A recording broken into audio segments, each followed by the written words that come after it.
몰라봐서 죄송합니다. 한글을 빛낸 7명의 위인들.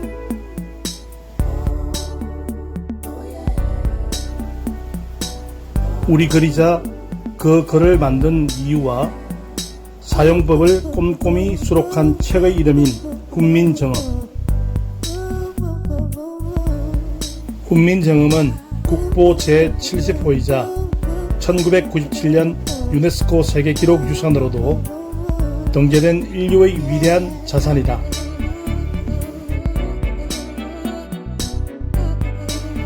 이토록 위대한 우리 글이 만들어지고 널리 쓰이며 한글이라는 친근한 이름으로 우리의 삶의 큰 부분이 될 수 있었던 것은 누구 하나의 노력만으로도 부족했을 터.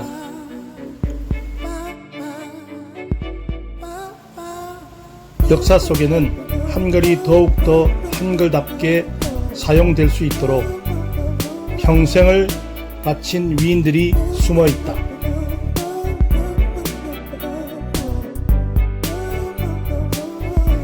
그동안 몰라봐서 죄송한 자랑스러운 7명의 위인들을 지금부터 만나러 가 봅시다.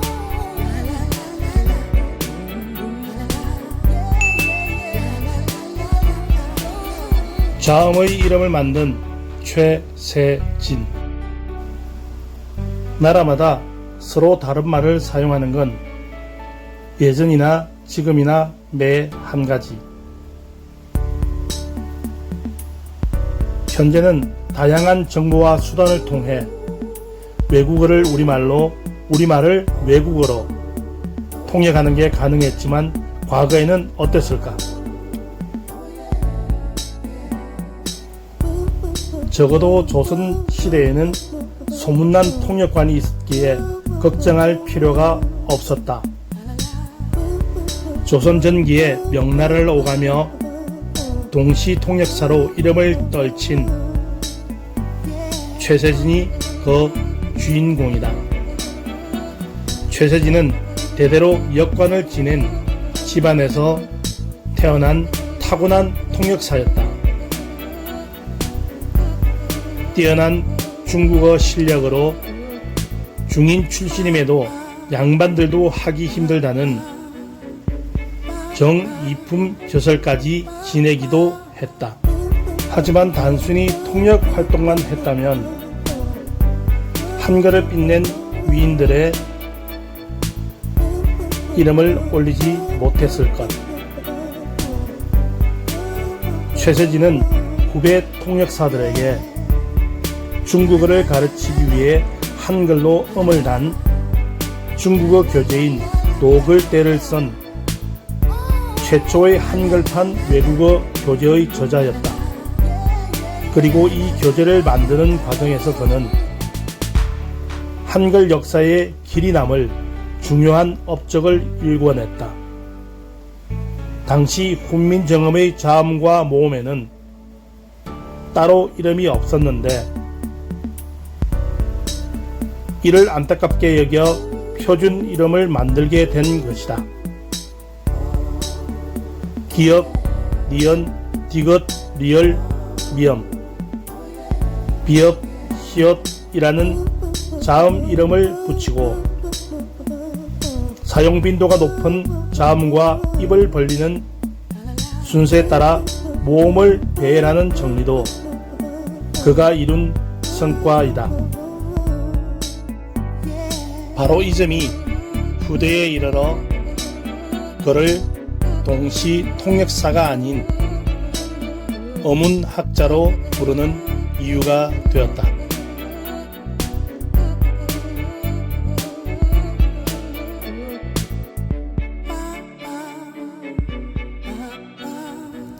최초의 한글 요리책을 쓴 장계향.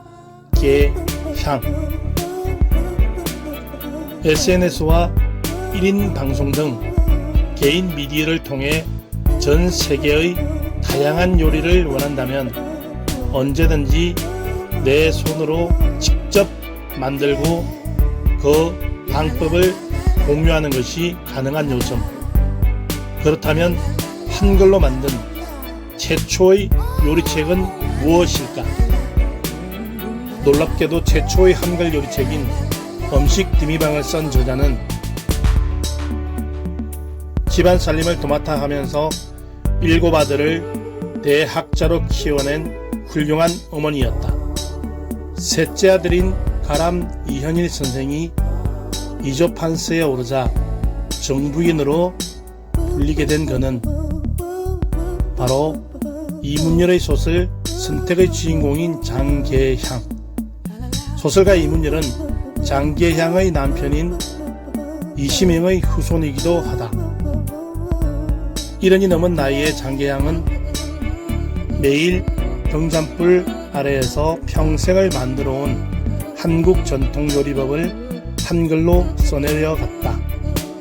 1600년대 경상도 양반집에서 만들어 먹던 음식 요리법, 발효식품을 만드는 법, 식품보관법 등이 자세히 기록되어 있는 음식 디미방을 통해 당시 여성들은 낯선 재료를 요리하는 법, 반찬을 맛있게 만들어 시어머니께 사랑받는 법을 배울 수 있었다.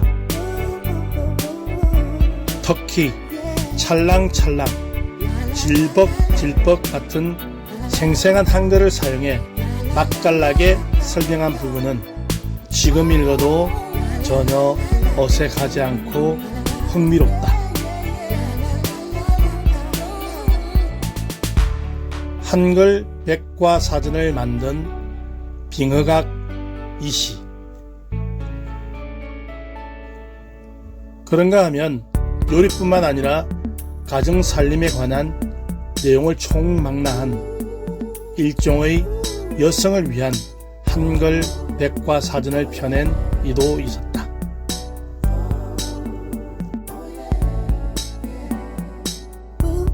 규합 총수를 쓴 조선 유일의 여성 실학자 빙허각 이시가 그 주인공으로 학문의 조예가 깊은 명문가 출신의 남편인 실학자 서유본의 영향으로 실학을 연구하기도 했다.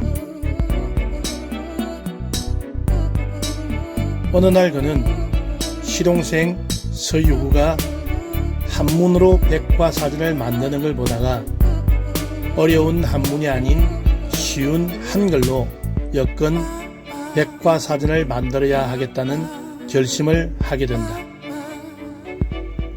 평소 양반집 안주인으로서 딸과 며느리들에게 전할 살림법을 적어놓기도 했던 터라 추가로 철저한 자료 보정과 장수를 찾아 읽으면서 사전을 펴내는데 힘을 쏟을 수 있었다.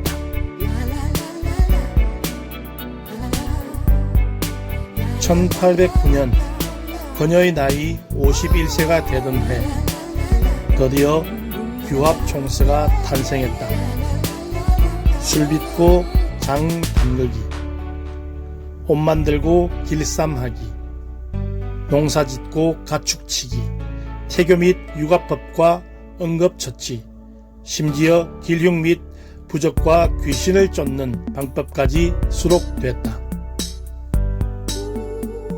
무엇보다 당시 양반 전통과 달리 아내가 글을 쓰도록 자료를 찾아주고 집안일을 도운 남편의 공이 컸다.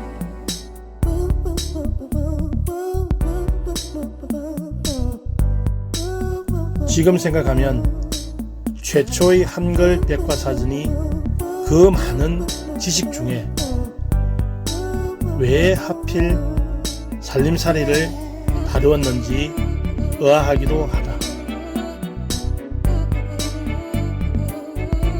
하지만 조선시대의 여성교육의 핵심은 가정의 전통을 이어가기 위한 가사교육이었으며 당시만 해도 한문은 남성의 전유물이어서 한문으로 쓰인 대부분의 책을 여성들이 이해하는 것은 어려웠다는 것을 알고 나면 이 책의 의미를 수긍하게 된다.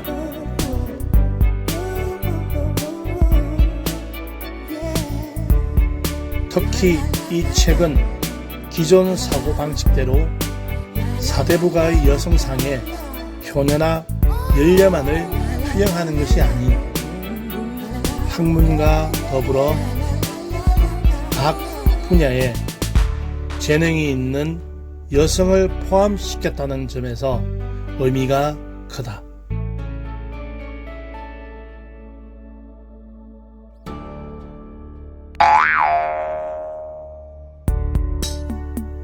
띄어쓰기를 도입한 호머 헐버트. 한글을 빛낸 숨겨진 위인 중에는 외국인도 있었다. 미국인 선교사로 사민필기라는 한글 교과서를 만들고 미국에 돌아가서도 한글의 유수성을 알리는 데 공헌했던 호머 헐버트이다.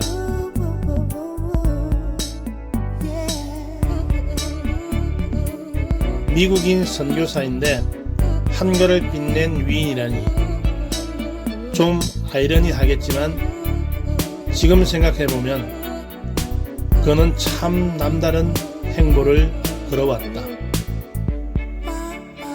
1886년 교사로 초빙되며 그가 한국과 첫 인연을 맺은 유경공원은 양반집 자제와 관리들에게 서양식 학문을 가르치기 위해 조선 정부가 세운 최초의 근대 교육기관인데 양반과 평민 모두 반드시 알아야 할 지식이라는 뜻의 사민필지를 만들었다. 서양 학문을 가르치려고 우리말을 배우다가 한글의 매력에 푹 빠지게 된 것이다. 또 남의 나라인 한국의 독립을 위해 목숨 걸고 투쟁해 외국인 최초로 건국 훈장을 받았으며 생전 나는 웨스트민스터 성당보다도 한국 땅에 묻히기를 원하노라고 주장해 결국 서울 땅에서 생을 마감하고 안장되기도 했다.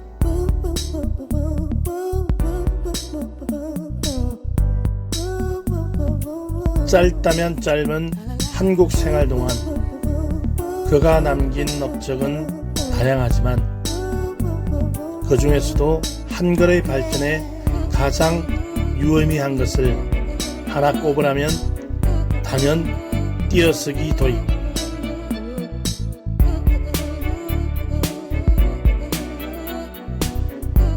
한글학자 주시경과 함께 배재학당 교사로 일하며 국문연구소를 설립한 그는 당시 한글에 없던 띄어쓰기를 적용하고 가운데점인 아래알을 없앤 후 쉼표나 마침표와 같은 점찍기를 만드는 등 맞춤법을 정리했다.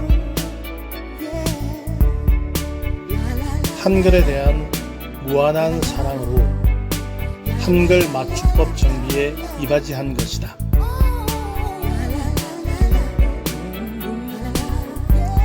참고로 이순 감옥에서 일본 경찰이 헐버트의 간에 묻자 안중근 의사는 한국인이라면 하루도 잊어서는 안 되는 인물이라고 말했다고 한다.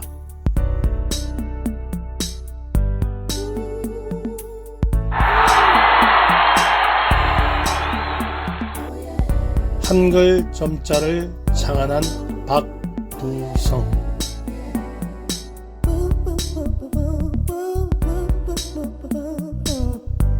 앞이 보이지 않는 맹인들은 어떻게 한글을 이해할 수 있을까? 과거라면 그런 고민이 필요했을지 모르지만 지금은 아니다. 박두성이 만든 한글 점자가 있기 때문이다. 1913년부터 조선 총독부가 설립한 재생원에서 맹하부 교사로 맡았던 박두성은 일본 점자책으로 수업을 해야만 했다. 앞이 보이지도 않는데 남의 나라 말까지 배워야 하니 답답했던 아이들에게 그는 한글 점자를 직접 만들어 주기로 결심한다. 하지만 당시는 3.1 운동이 일어난 직후라 일본의 탄압이 극에 달해 있던 상황.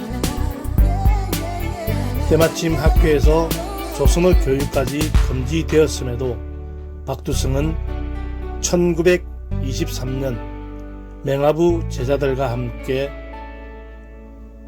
조선어 점자 연구위원회를 비밀리에 만들어 3년을 꼬박 연구한 끝에 6개의 점으로 이루어진 한글 점자 훈맹 정음을 만들어냈다. 이후 관공서나 은행에서 누렇게 바랜 종이를 얻어와 몰래 찍어낸 그의 점자책은 맹인들의 유일한 지식의 창이 되어 주었다. 국어 교과서를 완성한 최현배. 비슷한 시기 국어 교과서의 시초를 마련한 한글 학자도 있었다. 바로 국어의 통일된 표기법을 정리한 우리 말본을 펴내고 조선어학회를 창립해 조선말 큰사전 편찬 작업에도 참여한 최현배이다.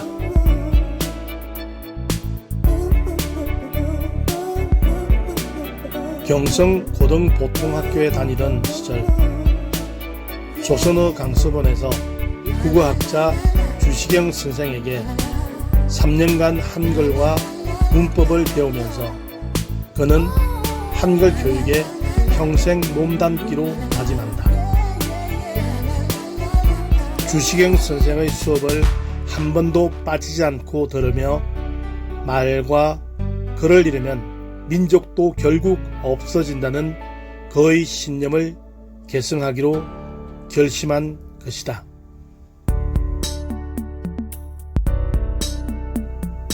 이후 그는 방학마다 농촌에 내려가 한글을 가르치는 국어 배우기 운동에 참여하고 고등학교 2학년에 불과한 나이에 지금의 초등학교 국어 교과서의 원형인 국어 독본을 완성했다.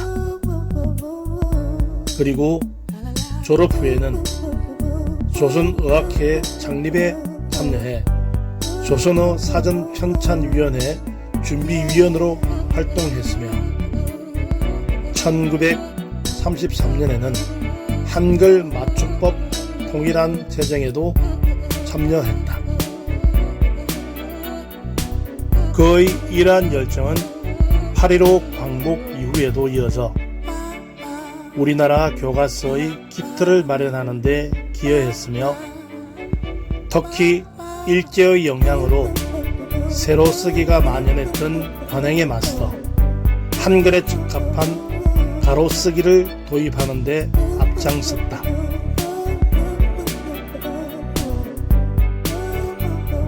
평생을 한글 교과서를 만들고 한글 생활화에 앞장섰던 그에게는 외솔리라는 한글호가 붙여졌다.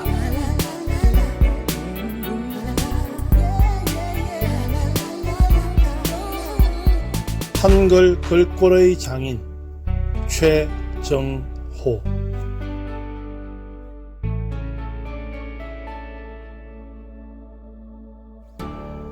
마지막으로 한글을 빛낸 위인은 우리가 잘 알고 있는 글씨체의 창시자이다. 바로 굴림체와 궁서체, 그리고 공작체, 그래픽체, MS 명조 등 30여 가지 한글 글꼴을 만든 최정호. 어렸을 때부터 글씨 쓰는 걸 좋아했던 최종호는 부모님이 대신 써준 거라고 오해를 받을 정도로 타고난 명필이었다. 이후 일본에서 미술을 공부하며 낮에는 인쇄소에서 일을 하고 가끔씩 영화, 광고나 포스트, 간판 등에 한글 글씨를 쓰며 학비를 벌었던 그는 글자는 사상이나 뜻을 전달하는 도구이며 아름다운 글꼴은 글에 담긴 가치를 더 크게 한다는 깨달음을 얻고 한글 글꼴을 만들기로 결심한다.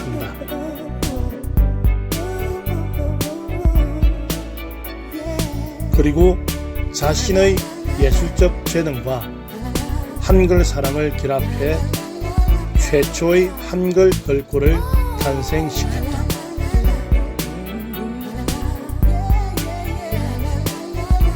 그가 중점을 둔 부분은 읽는 사람들이 피로를 느끼지 않도록 읽기 쉬운 모양을 만드는 것이었다. 그리고 일본의 다양한 글꼴을 연구하면서 한글의 아름다움을 가장 잘 살릴 수 있는 글꼴 연구에 몰입한 끝에 가장 한국적인 글꼴로 알려진 궁서체를 만들어냈다.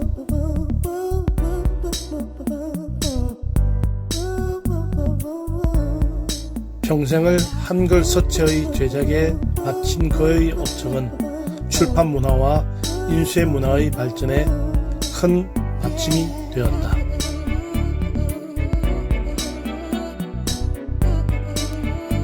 한글을 만든 이는 단순히 세종대왕이라고만 생각해 왔는데 그 뒤에 이렇게 숨은 위인들이 많다니 고개가 절로 숙여진다.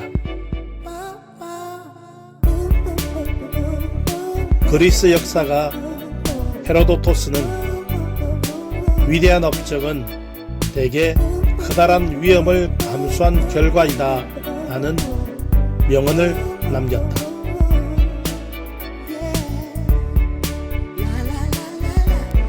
우리 민족과 문화의 우수성의 기본이자 시작과 같은 의미를 지닌 한글이 지금까지 이어서 오기 위해 얼마나 많은 피, 땀, 눈물이 필요했는지 새삼 숙연해진다.